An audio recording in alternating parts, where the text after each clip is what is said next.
follow my people here in Georgia. I want to talk about Joshua's Law.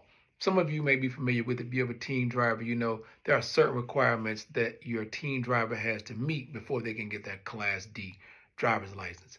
There are online courses they have to take. There is seat time. We have to actually drive a certain number of hours.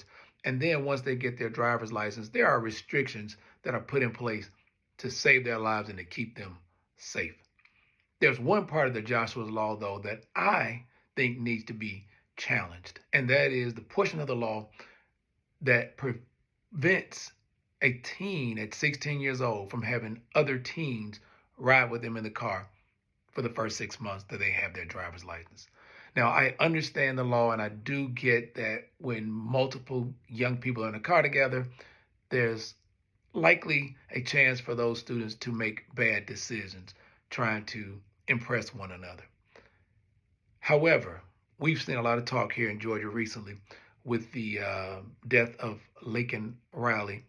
I don't mean to, use her death as a way to promote anything, but when Governor Kemp went and spoke at Laken Riley's homegoing celebration, one of the things he spoke about was safety of our young people and people traveling in groups. They talked about groups being safer, more than one child at a time.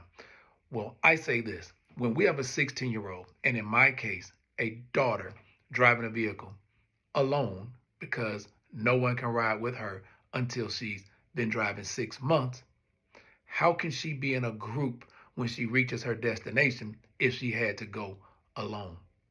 I think that we should be talking to the Governor's Office of Highway Safety, Department of Transportation, whomever we can speak to see if we can't make some amendments to this law. When we send our young girls out alone in a car, especially in a place like Atlanta, the sex trafficking capital of the world, we are putting our daughters at an undue risk of being targeted because they're alone. There should be some leniency when it comes to these teenagers driving. At least one other person should be allowed to travel with them. If you agree, like and share, and let's see what we can do to make a change in this part of the Joshua's Law. See you next time.